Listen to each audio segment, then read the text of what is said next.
O tema sobre o qual o padre vai discorrer hoje, da nossa partilha de hoje, é essa pergunta: como você lida com as críticas? Como você lida com as críticas? Essa pergunta é muito interessante e, por favor, já te peço no início, você vai entender por quê, né? O padre vai explicar ao longo da reflexão.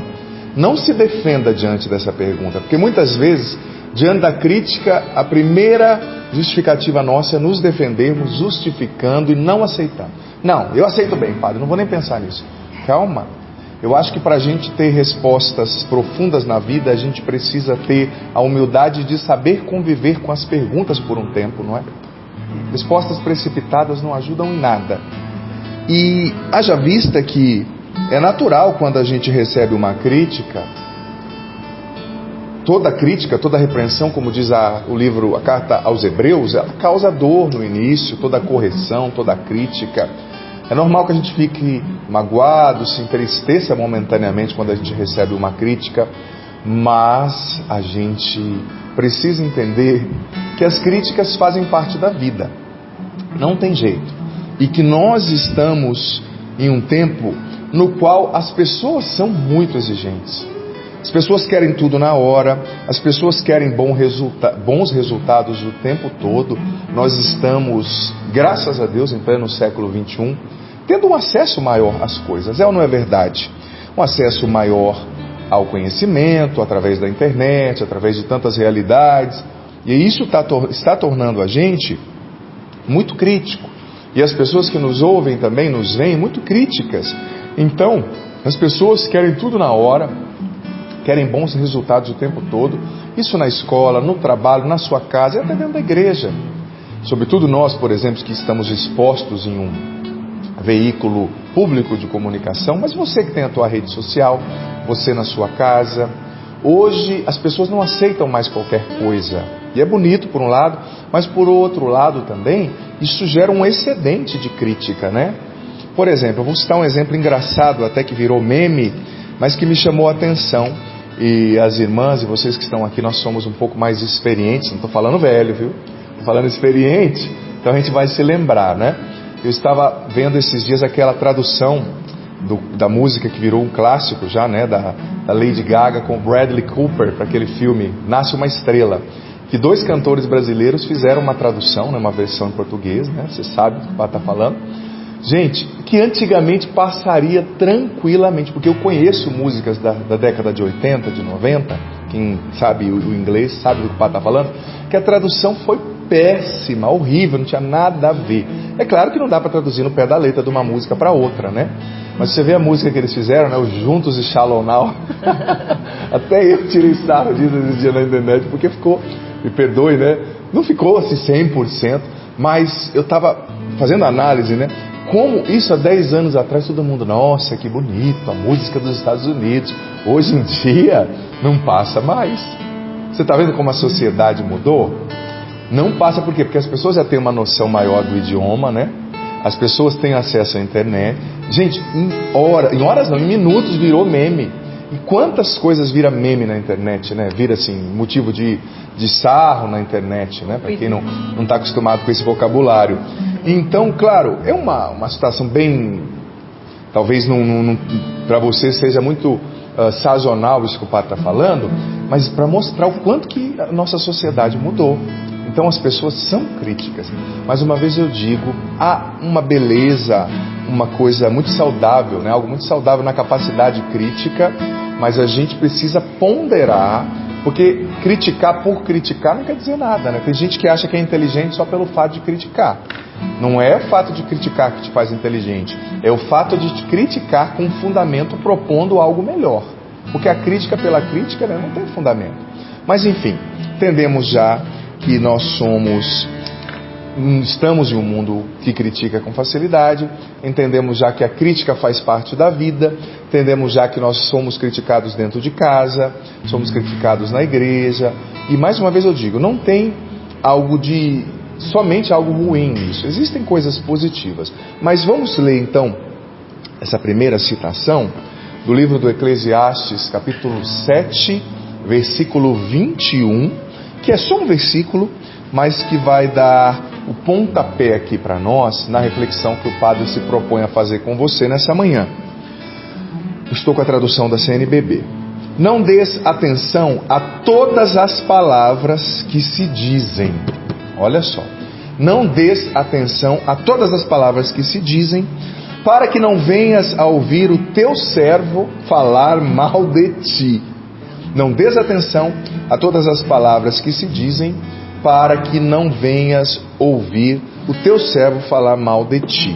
Olha só, essa passagem eu a interpretei diante da seguinte realidade: não dês ouvidos a todas as palavras que se dizem. O que isso quer dizer? Use filtros na hora de ouvir críticas. O padre vai falar hoje sobre 5 filtros que vão nos ajudar a ouvir as críticas e a nos posicionarmos em meio a uma sociedade, a um mundo, a um tempo que critica bastante. Critica tudo, não é? A gente tem que tomar cuidado. Às vezes, você, por exemplo, a gente que usa a rede social, você faz uma postagem muito simples, mas as pessoas se ofendem e criticam. Então, o padre vai falar sobre 5 filtros, mas a palavra já disse: não dês ouvido a tudo. Calma. Eu gosto também daquela passagem de 1 Tessalonicenses, capítulo 5, versículo 21, na qual Paulo diz: examinai tudo, mas ficai com o que é bom. Ou seja, a gente tem que ter a capacidade de ouvir, sim. Não é que agora nós vamos nos fechar e ficar reticentes diante das críticas e opiniões contrárias. Não é isso. Existem críticas muito saudáveis. Críticas não, observações, não é, conselhos, mas a gente precisa examinar tudo, escutar, mas fica com o que é bom. Se é bom, guarda, tenta transformar. Às vezes a crítica vem porque você precisa mesmo mudar algo na sua vida que não está legal, mas examina. Se for bom, tenta incorporar. Se não for, esquece. Examinai tudo, ficai com o que é bom. 1 Tessalonicenses 5, 21. Então vamos refletir sobre a crítica e sobre esses filtros. Mas antes até de falar dos filtros, eu gostaria de dizer, eu li uma frase do fundador, bem dizer, o fundador da Apple, né, dos iPhones, que é o Steve Jobs, na qual ele dizia, eu vi sexta-feira essa frase, me chamou muita atenção. Ele disse a seguinte coisa, que raramente alguém que faz mais que você vai te criticar, mas somente quem faz menos. Na grande maioria das vezes, quem faz menos, quem não tem a coragem de fazer. Presta atenção. Quem na maioria das vezes mais critica é quem menos faz. Quem menos tem a coragem de se expor, quem menos tem a coragem de arregaçar as mangas e fazer, é, na maioria das vezes, dizia Steve Jobs, quem mais critica. Raramente, mais uma vez digo, você vai ver uma pessoa, você vai ver uma pessoa que faz mais que você te criticar. Raramente. Mas quem faz menos, às vezes a pessoa vai criticar você, porque ela não tem coragem de fazer o que você faz, porque eu sou honesto em dizer, eu estou aqui me expondo hoje, fazendo essa pregação, junto com os meus irmãos que estão se expondo nesse programa. E não existe outra maneira de você crescer, de você conquistar maturidade do que se expor. Porque a exposição vai gerar aquele comprometimento, que vai gerar uma responsabilidade, que vai gerar a necessidade de um testemunho. E esse círculo, ele é muito saudável, né? Ele nos leva a uma maturidade muito bonita na vida, que a gente precisa ter mesmo. Nós precisamos ter. Mas geralmente quem faz menos está azedo às vezes por não conseguir fazer e está ali criticando você. Ou também as pessoas que não conseguem viver o que a gente está tentando viver também vão nos criticar, porque o nosso testemunho vai incomodar a consciência, vai incomodar a postura da pessoa. Às vezes você está tentando ser um cristão, está tentando rezar, está tentando dar testemunho, evitar o pecado, e quem não vive isso vai te criticar, mesmo que esteja na igreja, dentro da igreja, participando da igreja com você. Então, quando a gente escuta uma crítica, a gente tem que tomar cuidado para não se deixar dominar e azedar por aquela crítica. Porque você nem sempre é o que a pessoa está dizendo, você não é aquela crítica, e cuidado para não deixar que as raízes de amargura, que eu disse aqui na sexta-feira, se infiltrem no teu coração em virtude de você se deixar azedar por uma crítica. E a gente tem que entender que muitas vezes em uma crítica existe verdade, existe vontade de ajudar.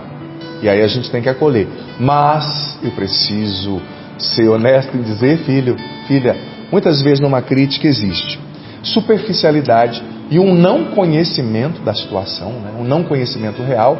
Às vezes a pessoa está te criticando porque ela te definiu a partir de um ângulo da questão que ela viu, mas ela não conhece toda a questão, ela não conhece o que você está vivendo, ela não conhece os seus esforços, ela não conhece as suas lutas no secreto, né, de cada dia.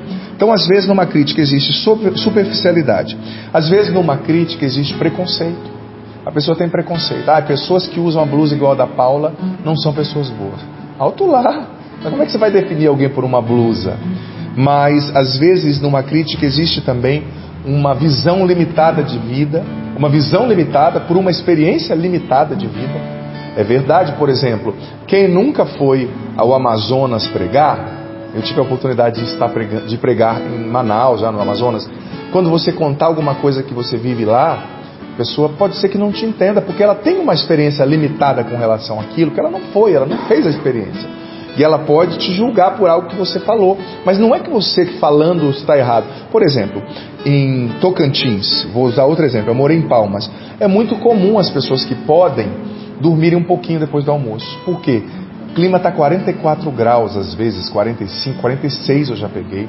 Muito seco. Então depois que você come, parece que você levou uma surra. É muito quente, né? Então é saudável você parar, dormir um pouco, mas talvez você vá para o sul, ou para o meu estado, por exemplo, Paraná, e fale, olha, lá a gente dorme um pouquinho depois do almoço. A pessoa pode te julgar, onde já se viu, mas a pessoa não esteve lá, ela não sabe as condições climáticas. Então, às vezes, uma visão limitada de vida faz com que nós tenhamos, uma experiência limitada de vida, aliás, faz com que nós tenhamos uma visão limitada de vida. E por essa visão limitada, nós acabamos criticando por quem já foi onde nós não estivemos, seja num lugar físico ou num lugar espiritual, humano, a pessoa foi mais longe. Então a gente precisa respeitar, né? E precisa entender que quem critica às vezes não tem a experiência que a gente tem, então ela não vai entender. Quem nunca comeu chocolate não vai saber o gosto que tem, né? Outra coisa, às vezes numa crítica, existem os excessos da pessoa que está criticando, seus pecados, seus desequilíbrios. Às vezes numa crítica existe inveja, ciúme, maldade, más interpretações, talvez até mesmo os traumas, as feridas, as insatisfações da pessoa que está te criticando, que estão sendo transferidos para você. Então por isso que a gente precisa ouvir a crítica com sabedoria, usando filtros, sobre os quais eu vou falar. E sabe o que eu tenho percebido? Muitas vezes, na crítica, a pessoa está falando mais dela do que de você. Mais dela do que de você. Por exemplo, deixa eu dar um exemplo. Às vezes eu, como padre, venho aqui e faço a seguinte pregação. Olha, o sacramento do matrimônio é lindo porque Jesus instituiu e através do matrimônio Deus abençoa uma relação. Eu estou falando de algo objetivo, que está na Bíblia. Aí uma pessoa, por causa de um sofrimento subjetivo pessoal, pode depois me mandar uma mensagem. Padre, não gostei do que você falou, não concordo porque o meu marido me abandonou. Claro, filha, eu respeito a tua dor, eu te entendo. Mas o seu sofrimento pessoal, subjetivo, não anula a norma objetiva que está na Bíblia. Não anula o ensinamento de Jesus Cristo, não anula a verdade. Às vezes, na crítica, nós falamos mais de nós do que do objeto que está sendo criticado. Você está falando do seu sofrimento, eu entendo o seu sofrimento, mas você precisa lidar com ele com mais sabedoria. Você não tem que descarregar em quem fala o que é certo a sua insatisfação, porque talvez você esteja vivendo o errado. Eu entendo você, respeito você, mas não é esse o caminho. Às vezes a gente fala mais de nós do que da pessoa que nós estamos criticando. Outro exemplo que eu me recordei, há pouco tempo um pai, muito sofrido, eu entendi bem ele, me mandou uma mensagem dizendo assim: Padre, estou muito triste porque o meu filho viu um vídeo que o senhor postou, falando para a gente ter cuidado com pessoas tóxicas e parou de conversar comigo. O senhor tem que tomar cuidado. Aí eu respondi para ele: mas eu nunca encorajei um filho a se separar de um pai, ou de uma mãe se separar de um filho. Pelo contrário, eu fiz um programa para ser feliz há pouco tempo, né, dizendo sobre a importância de honrar pai e mãe. Fui conversando com o homem e eu fui entendendo que no fundo, ele estava transferindo a culpa dele para mim, porque ele não tinha sido um bom pai, tinha errado muito, tadinho, né? Talvez erraram com ele na vida dele, não sei, mas ele errou muito com o filho. E o filho tomou algumas posições que achou melhor, eu talvez não teria tomado, mas quem sou eu para julgar o filho? Porque quem está sofrendo é o filho, né? E o pai queria arranjar um culpado, né, para a situação, e eu era o primeiro da lista. Mas Deus me deu a graça ali de ouvi-lo e dizer, olha, esse problema não é meu, esse problema é seu, eu posso te ajudar, mas não transfira para mim. Esse problema é do Senhor, a história é sua. Sabe, a gente tem que ter essa maturidade quando a gente ouve uma crítica, porque você não vai curar um doente se tornando doente como ele. Você não vai ajudar um louco se tornando louco. Você tem que estar são para poder ajudar um doente. Você tem que estar sensato para poder ajudar um louco. Por que eu digo? Porque às vezes a ferida da pessoa, a dor, a perda, a insatisfação faz com que a pessoa fique machucada demais. E uma pessoa machucada demais, ela começa a inventar consciente ou inconscientemente neuroses. O que é uma neurose? O que é tem uma outra definição? Mas uma neurose é como se fosse uma mentira que a pessoa inventa e acredita. E ela quer jogar essa mentira sobre você, mas você tem que ter a maturidade de dizer, olha, eu respeito você, mas a mentira é sua. Eu não vou assumir, né? A mentira é sua. Ou seja, você não pode ficar doente com a pessoa para ajudá-la, você tem que estar fora da situação. Ouvindo, respeitando, mas dizendo, isso quem inventou foi você, eu não tenho nada a ver com isso. Eu costumo dizer, Paula, meninos e meninas, que eu sou responsável, entenda bem a frase, eu vou explicá-la. Eu costumo dizer que eu sou responsável por aquilo que eu digo, não por aquilo que as pessoas entendem. Entenda bem, eu vou explicar. Não é que eu vou ser desordeiro e falar de qualquer jeito, os outros que me entendam, não é isso, não nesse sentido. Eu digo que eu sou responsável por aquilo que eu digo e não pelo que você entende, pelo que a pessoa entende, porque às vezes a pessoa ferida cria uma neurose em torno daquilo que você disse e faz com que você tenha dito algo que você não disse. Então você não é responsável pelo que você não disse, você é responsável pelo que você disse. O que a pessoa entendeu é um processo dela. Às vezes o problema está nela, não está em você. Sabe? Por exemplo, uma pessoa que tem um complexo de inferioridade, tudo que você fala para a pessoa, ela vai dizer, você está me destratando, você está me rebaixando. Um dia eu falei para uma pessoa, ela me disse, você está me rebaixando, me inferiorizando. Eu falei, eu não estou te inferiorizando. A inferioridade está dentro de você, não das minhas palavras. Está nos teus processos, resolva a tua vida. Não me coloque nesse rolo, com todo respeito, que eu não tenho nada a ver com isso. A inferioridade está dentro de você. Ela tinha vivido um processo difícil com o pai, sofreu muito com autoridades na vida, patrões, eu entendo, mas essa culpa não é minha. Eu sou responsável pelo que eu digo, não pelo que você entende. Nesse sentido, se você está entendendo coisas distorcidamente, por causa talvez das neuroses, das feridas, porque talvez a sua lente afetiva e emocional, como a lente de um óculos, está suja, está estragada, está tripartida. Quando você está vendo a vida com um óculos sujo, você vai ver tudo sujo. Então, se você está com o óculos quebrado, eu não posso assumir isso. Com todo respeito, mais uma vez eu digo, a você. Eu não posso assumir isso, eu respeito a sua dor. Mas limpa esse óculos, Deus pode curar você, para você ver a verdade, sem neurose. Então vamos lá. 5 filtros para que nós saibamos lidar melhor com as críticas. Eu vou tomar aqui um pouquinho de água, Canção Nova. Até pedir para a Cláudia trazer um pouquinho mais. Isso é bom. Já que o sapo não está aqui, eu vou falar. Mata a sede e lava a alma. É essa a frase? Então vamos lá. 5 filtros para nós sabermos, como o nome já diz, filtrar as críticas. Primeiro, concentre-se naquilo que Deus pensa sobre você. Concentre-se, é o verbo concentrar-se. Muitas vezes as pessoas são maldosas e dizem certas coisas porque elas sabem que aquilo vai nos ferir. Talvez até o seu esposo, a sua esposa, o seu filho, o seu patrão. Ele sabe que se falar aquilo vai desestruturar você. Mas concentre-se no que Deus pensa ao teu respeito, no que Deus diz ao teu respeito. E isso vai te fazer mais feliz, porque você não pode dar autoridade para as pessoas se desestruturarem sempre. Eu sei que às vezes é difícil, às vezes nós também temos uma autoestima baixa, uma autoestima atingida ali por certas coisas que vivemos na vida, não acreditamos tanto em nós mesmos, é natural, todos nós estamos aprendendo, crescendo, curando a nossa história, né? Mas a gente precisa se concentrar no que Deus pensa e diz a nosso respeito. E para Deus você é sempre, filho, filha, um filho amado. Por isso que eu gosto de chamar você de filho e de filha. Porque para Deus você é sempre um filho amado. Você pode estar no pecado, você pode estar doente, você pode estar vivendo coisas muito ruins, você pode estar amargado pelos seus sofrimentos nessa manhã. mas você é sempre uma filha amada, um filho amado, especial, querido por Deus. Você é filho no Filho que é Jesus. Então, concentre-se no que Deus pensa e diz ao teu respeito. Você é filho. Isso vai tirar um peso das suas costas. Eu sei que às vezes a gente não consegue, mas é um trabalho, né, gente? Através da oração, através da busca de cura interior, a gente vai conseguindo. E outra coisa, não compensa se aborrecer demais com as pessoas más. Assim você vai estar valorizando demais o trabalho delas. Ou seja, se não tem plateia, o artista perde o propósito.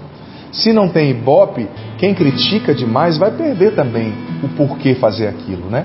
Concentre-se mais no que Deus diz ao seu respeito, não naquilo que as pessoas más estão dizendo de você. Segundo filtro, para nós recebermos as críticas. Peça a Deus sabedoria para lidar com aquilo que as pessoas dizem, mas saiba diferenciar, e isso é importante, saiba diferenciar crítica de conselho. Uma coisa é uma crítica, e a crítica muitas vezes tem a conotação pejorativa. Outra coisa é o conselho. Às vezes, quando a gente ouve uma coisa difícil, a tendência é se fechar. Mas a gente precisa ter a maturidade de saber ouvir, porque às vezes aquilo não é uma crítica, é um conselho que pode nos ensinar algo, que pode verdadeiramente nos corrigir numa rota que não está legal. E no início toda a correção dói, mais uma vez cito a carta aos Hebreus, mas é importante saber ouvir. Olha só, a Bíblia diz, Provérbios 15, do 31 ao 33, que eu vou ler aqui, que a melhor maneira de aprendermos com as críticas é ouvi-las, ao invés de retrucar. Tem gente que você vai fazer uma correção, você fala assim, olha, aquilo que você falou não foi bom. A pessoa nem deixa você terminar de falar, já fala, não, eu não estava bem, não, mas você me provocou. Calma, escuta, não retruque. A Bíblia está dizendo, a melhor maneira de aprender com as críticas é saber ouvir. E vou ler agora então, essa citação, Provérbios 15, do 31 ao 33, a segunda citação de hoje. O ouvido que escuta correções salutares terá o seu lugar no meio dos sábios. Quem rejeita a correção, odeia-se a si mesmo. Quem atende às repreensões, adquire sabedoria, autocontrole. O temor do Senhor é uma escola de sabedoria. Antes da glória vem a humildade. Olha só, antes da glória vem a humildade. A gente tem que ter humildade para ouvir, porque para ouvir uma crítica, um conselho, você tem que ser humilde.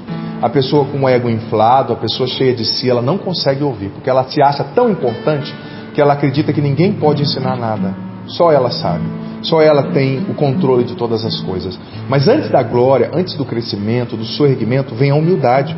Quem não sabe se rebaixar através da escuta, não conseguirá se levantar, aprendendo e se tornando uma pessoa melhor. E o versículo 31, o ouvido que escuta as correções, os conselhos, as repreensões salutares, terá o seu lugar no meio dos sábios. Quem rejeita a correção, odeia-se a si mesmo. Quem atende às correções, às repreensões, os conselhos, adquire autocontrole, adquire sabedoria. Olha o que a palavra está dizendo. Então, diante de uma crítica, faça como Jesus, que silenciou e não abriu a boca. O livro do profeta Isaías diz que ele foi como ovelha ao matadouro, não abriu a sua boca. Às vezes a gente precisa silenciar. A gente quer tanto justificar. É uma coisa, é um sistema de autodefesa instantâneo, né? Inconsciente, mas é um sinal de maturidade, o excesso de justificativas. Quando a sua esposa for te falar algo, eu sei que dá vontade às vezes de voar no pescoço dela ou dele, se for teu esposo ou tua esposa, mas escuta, não vai te matar. É um exercício aí para dominar o seu ego, para de fato exercitar a humildade no coração. A humildade não atrapalha, pelo contrário, só faz bem. Terceiro filtro. Diante de uma crítica e de uma incompreensão, escolha sempre obedecer a Deus. Lembre-se de Jesus. Jesus sofreu muitas críticas injustas, gente.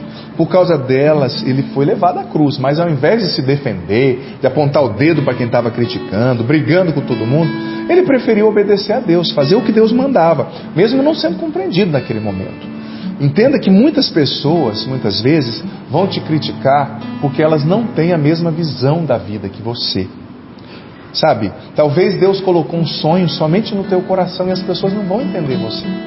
Como o Monsenhor Jonas Abib, quando começou a Canção Nova, nosso pai fundador, a quem eu tanto amo e estimo.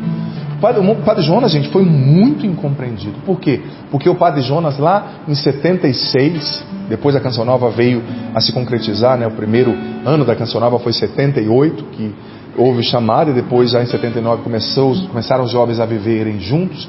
Lá em 76, o Padre Jonas já via isso aqui, ó, via esse estúdio, via lá o Santuário do Pai das Misericórdias, via aqui nós, via o Padre Adriano Zandoná, via a Paula Guimarães, via os nossos cinegrafistas, via os acampamentos lotados, um PHN, um Osana Brasil. O Monsenhor Jonas via isso, mas ninguém mais via. Então, ele foi muito criticado, foi sim, ele já falou sobre isso. Ele foi muito injustiçado, muito incompreendido por padres, por pessoas próximas, por pessoas distantes, porque Deus tinha colocado já aquele sonho no coração dele, mas não tinha colocado no coração dos outros. Ele teve que pagar o preço da obediência a Deus e teve que sofrer aquelas momentâneas ali incompreensões, perseguições, como José do Egito. Você vê, Deus colocou um sonho, ele sonhava, sonho concreto, né? Ele tinha sonhos dizendo que os irmãos iam servi-lo, e ele, na inocência de uma criança, partilhou.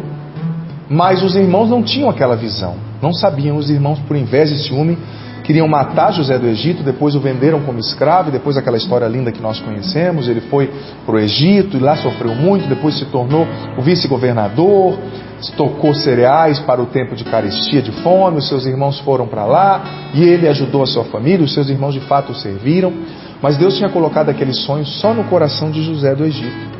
Então ele pagou o preço por aquele sonho, ele pagou o preço por aquela visão, mas ele escolheu obedecer a Deus. O Monsenhor Jonas Abib escolheu obedecer a Deus. E aqui nós podemos falar de tantos outros santos fundadores, santos, né, como São João Bosco, São Francisco de Assis, que começaram coisas que hoje para nós, carismas que hoje para nós, estão muito enraizados na nossa cultura, mas que naquela época eram quebras de paradigma, eram coisas novas, sabe? Então, eles pagaram o preço também, mas escolha obedecer a Deus diante da crítica, diante da incompreensão. Quarto filtro, penúltimo filtro, escolha pagar o mal com o bem diante da crítica. Veja bem, geralmente as pessoas que estão feridas, gente, emocionalmente, elas acabam ferindo as outras, mesmo sem querer. Por isso a gente precisa ser misericordioso com essas pessoas e precisamos decidir retribuir o mal com o bem. Se você sabe o quanto que é ruim ser criticado de forma dura, escolha fazer diferente. Esses dias eu estava convivendo com uma pessoa relativamente ligada a mim, e me perdoe a sinceridade em dizer, mas é uma pessoa que, analisando, você percebe que é uma pessoa muito dura, até amarga, sabe? E às vezes eu criticava assim, dentro de mim, não falando, né? Dizendo, nossa, como essa pessoa não vê nada de bom, como essa pessoa é amarga, como essa pessoa critica os outros, né? E um dia, essa pessoa não era muito de falar de si. Um dia eu estava convivendo com essa pessoa e eu não sei por que cargas d'água nós chegamos nesse assunto de família, de criação, e essa pessoa soltou assim, quando eu era criança, os meus pais sempre brigavam e meu pai tentava matar minha mãe, e eu e os meus irmãozinhos crianças entrávamos no meio, e ele com a faca na mão, e às vezes minha mãe tentava matar o meu pai. Contou algumas coisas da história dele, né? E eu fiquei pensando, nossa gente, imagina o que isso não causou no coração, na mente, nas emoções daquela criança em formação. Então aquilo me fez ser muito mais misericordioso com aquela pessoa, muito mais compreensível. Não que as feridas da história vão ser muletas justificativas para a gente continuar agindo errado. Não, claro que ele tem que tentar superar isso. Mas é compreensível também, sabe? Às vezes a pessoa não consegue, porque ela foi criada no meio de tanta violência, ódio, amargura, e às vezes o que ela está fazendo hoje já é heroísmo, sabe? O que ela consegue oferecer para a vida. Então é preciso pagar o mal com o bem, entender as pessoas. Provérbios também, capítulo 12, 18, diz o seguinte: há palavras que ferem como espada, mas a língua dos sábios traz a cura. Às vezes você está sendo ferido como espada, traga cura com a sua palavra. Traga cura com palavras de ânimo. Às vezes você tem que corrigir alguém, corrigir essa pessoa que está sendo dura, use palavras de ânimo, use palavras doces.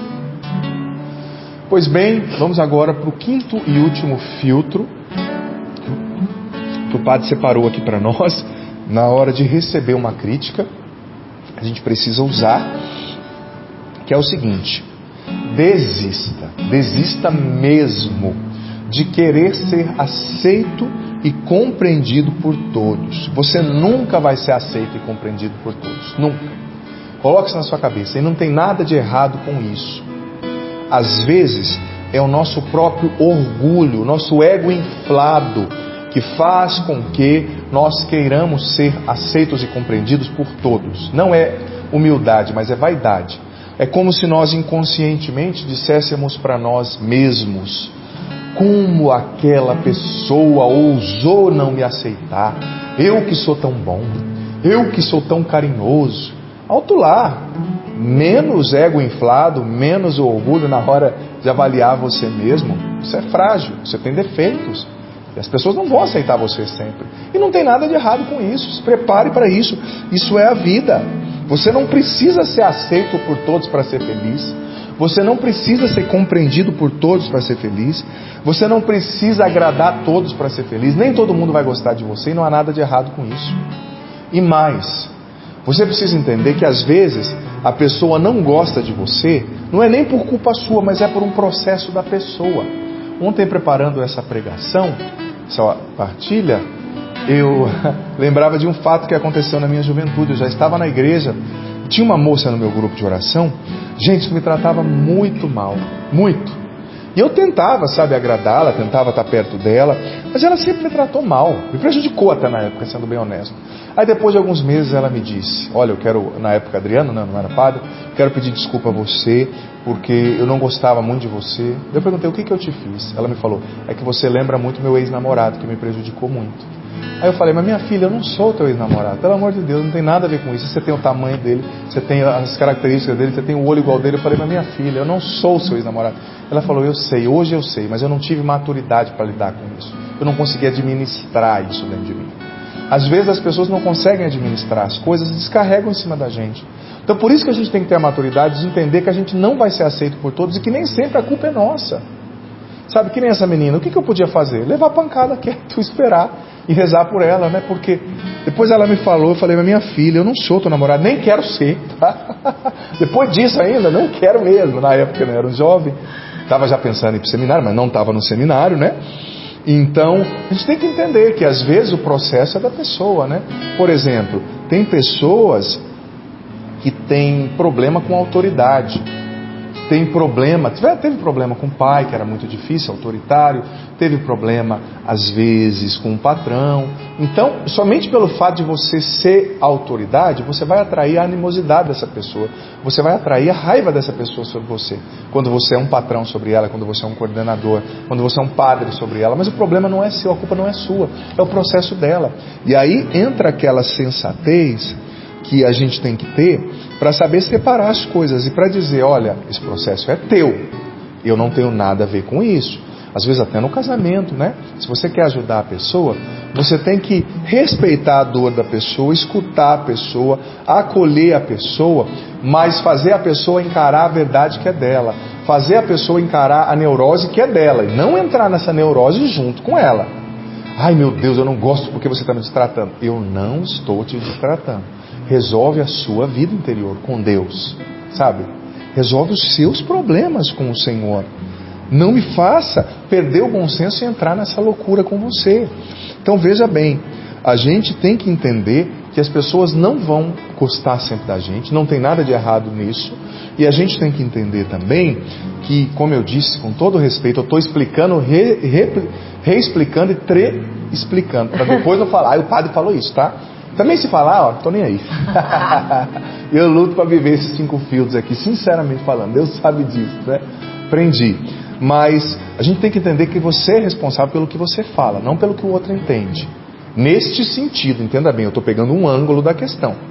Você tem que se esforçar para se fazer entender, você tem que se esforçar para ser cordial na comunicação, mas no sentido de quando você fala B e a pessoa entende A, a culpa não é sua. Você tem que dar um choque de realidade às vezes na pessoa para ela entender: opa, na crítica eu estou falando de mim e não do outro. Às vezes o que a pessoa critica em você é o que ela tem dentro dela e não consegue lidar, ou o que ela ainda não tem e vê em você e por isso se sente ali diminuída, menosprezada. Mais uma vez eu digo, eu sou responsável pelo que eu falo, não pelo que você entende, no sentido de que quando você está machucado, às vezes neurótico, com uma visão deformada da realidade em virtude de um trauma, você vê o que eu não falei, você ouve o que eu não falei, aliás, e vê o que eu não fiz. Então eu não tenho culpa. Respeito você, mas o problema, com todo respeito, é teu. E nisso a gente tem que ter essa honestidade e essa sabedoria. Não é orgulho, não é crueldade que a pessoa, o problema é seu que se vive. Não, é verdadeiramente sabedoria. Você não vai resolver para a pessoa o problema que é dela. Eu tenho visto muita gente adoecer porque às vezes a pessoa, ao invés de querer ajudar a pessoa a carregar a sua cruz, a pessoa quer carregar a cruz do outro. Quando você carrega a cruz do outro, você se esgota antes do tempo, e quando chegar o tempo de você carregar a sua cruz, você não tem mais energias e já está no chão. Não carregue a cruz do outro. A cruz do outro é do outro. Jesus está lá para ajudá-lo a carregar. Você vai ajudá-lo, mas às vezes a gente precisa manter uma distância saudável para ajudar de fato uma pessoa a crescer. Eu vou falar mais disso aqui na quinta-feira. Eu volto nessa semana ainda, vou falar mais disso. Já até tenho em mente o que eu vou falar. Mas enfim, estão aqui os 5 filtros para nós lidarmos com as críticas. Mais uma vez eu digo, saiba ouvir. Não estou falando que a gente não tem que ouvir. Não estou falando que a gente não tem que, às vezes, aceitar coisas que são para o nosso crescimento. Mas usando sempre o filtro paulino, 1 Tessalonicenses 5:21, examinai tudo, escutai tudo, mas ficai e guardai somente aquilo que é bom. Enfim, vamos rezar um pouquinho, depois a Paula, as meninas também vão ficar livres para apresentar, para interagir com aquilo que elas trazem no coração.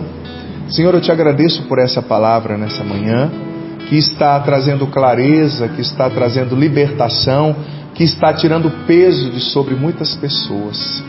Eu te peço, Espírito Santo, vem sobre nós, vem sobre quem nos acompanha, nos enche agora, Espírito Santo. Dá-nos um entendimento profundo de tudo que ouvimos aqui, Espírito de Deus.